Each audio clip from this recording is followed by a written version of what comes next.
Hi guys, welcome back to my channel. నా పేరు last నేను ఇంతకుముందు చాలా వీడియోస్ చేశాను, మీరు వెళ్ళి చెక్అవుట్ చేయొచ్చు. ఈ వ్లాగ్ వచ్చేసి నా ట్రావెల్ వ్లాగ్ టు యూఎస్ఏ. మేము ఇంటి దగ్గర స్టార్ట్ అయ్యామన్నమాట. మమ్మీ వాళ్ళు, అత్తమ్మ వాళ్ళు, ఫ్యామిలీ అంతా స్టార్ట్ అయ్యాము. ఆన్ ద వేలో అయితే నేనేం వీడియోస్ తీయలేదు. దెన్ అక్కడ వెళ్ళిన తర్వాత కాసేపు అందరితో కూర్చొని లైక్ కజిన్స్ వాళ్ళు వచ్చారనమాట. వాళ్ళతో కొంచెం మాట్లాడి టైం స్పెండ్ చేసి దెన్ ఫైనలీ లీవింగ్ మూమెంట్ వచ్చింది. నేనైతే షుడ్ బి స్ట్రాంగ్ అని చెప్పి 1 వీక్ నుంచి నా మైండ్ని చాలా స్ట్రాంగ్గా ఉన్నాను. నేనైతే యాక్చువల్లీ ఎమోషనల్ కూడా అవ్వలేదు, బట్ అమ్మ ఐస్ నుంచి టీయర్స్ చూసే కొద్దికి నేను కంట్రోల్ చేసుకోలేకపోయాను అనమాట. So I got emotional. మళ్ళీ కొంచెం కంట్రోల్ చేసినాను. మళ్ళీ అట్ లాస్ట్ బాయ్ చెప్పే టైం వచ్చింది చూసారా, అప్పుడైతే ఇంకా అస్సలు కంట్రోల్ కాలేదు. ఎందుకనో ఏమో మరి. మళ్ళీ తిరిగి వస్తాము బట్ ఎప్పుడు వస్తామేమో అని మనీ చేతుల్లో లేదు కాబట్టి సో ఫైనల్ బాయ్ చెప్తున్నాను అనమాట.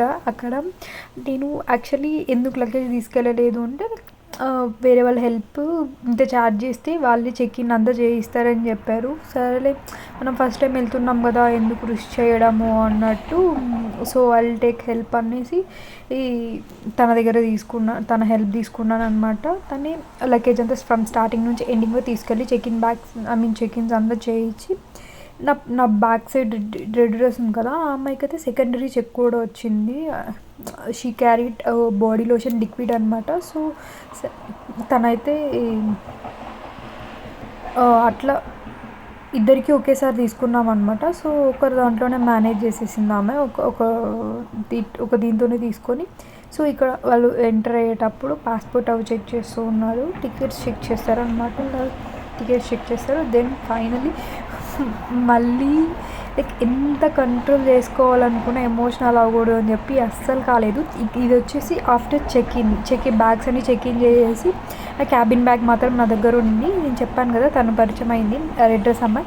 సో ఆ అమ్మాయి దగ్గర నేను బ్యాగ్స్ పెట్టేసి వచ్చి మళ్ళీ ఎప్పుడు ఎందుకు ఎమోషనల్ అవ్వకూడదు అనుకున్నాను, కానీ ఎందుకో కంట్రోల్ చేసుకోలేక మళ్ళీ వచ్చి సరేలే మళ్ళీ టైం స్పెండ్ చేద్దాము, మనకి ఇంకా మోర్ దెన్ 3 hours టైం ఉంది కదా, నేను కొంచెం త్వరగానే వెళ్ళాను అనమాట. ఒకవేళ సెకండరీ చెక్స్ అవ్వనింది అనుకో పెద్ద పంచాయతీ అయిపోద్ది కదా. సో ముందే వెళ్ళాను.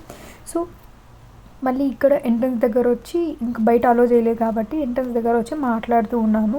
Then finally like after 1 hour అయిన తర్వాత ఇంకా నాకు వెళ్ళాల్సిన టైం వచ్చింది, అనౌన్స్మెంట్ వచ్చింది. సో లోపలికి వెళ్ళాను. మళ్ళీ కాసేపు వెయిట్ చేయండి అని చెప్పేసి వెయిటింగ్ హాల్లో కూర్చోబెట్టారు. సో ఇంకెందుకు వెయిట్ చేయడమని మళ్ళీ మిర్రర్ నుంచి వాళ్ళని వెళ్ళి చూస్తూ ఉన్నాను అనమాట. Then finally after security checks నా ఫ్లైట్ వెళ్ళే గేట్ దగ్గరకు వచ్చి కూర్చొని వెయిట్ చేస్తూ ఉన్నాను అనమాట. దే ఆర్ అనౌన్సింగ్ ఒకటి లైక్ 8:40 అది వచ్చి యాక్చువల్లీ 9:10కి. నేను 8:40కి అంతా అక్కడ వెయిటింగ్ హాల్లో కూర్చోబెట్టేశారు. 9కి అలా పిలిచి లైక్ వెళ్ళామన్నమాట. నేనైతే చాలా క్యాప్చర్ చేయాలనుకున్నాను కానీ ఎందుకో క్యాప్చర్ చేయలేకపోయాను.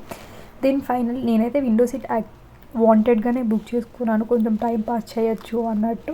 సో ఇది డొమెస్టిక్ ఫ్లైట్. నా ఫ్లైట్ వచ్చి Chennai to Mumbai to direct New York. Only 1 stop పెట్టుకున్నాను. మళ్ళీ న్యూయార్క్లో 4 hours ఆల్ట్ ఉంది. ఆ 4 hours దెన్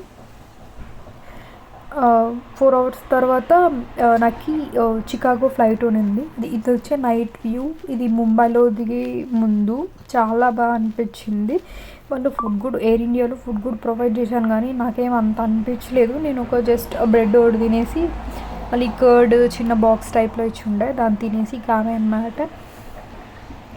దెన్ అన్నీ అయ్యాక నెక్స్ట్ ఇది వచ్చి సెకండ్ ఫ్లైట్లో న్యూయార్క్ ఫ్లైట్లో పాపం ఇంకా నేనైతే మూవీస్ ఏం డౌన్లోడ్ చేసుకోవాలి. స్క్రీన్ అయితే చాలా వర్స్ట్ ఎక్స్పీరియన్స్ అనిపించింది. ఫుడ్ ఏం అంత నచ్చలేదు.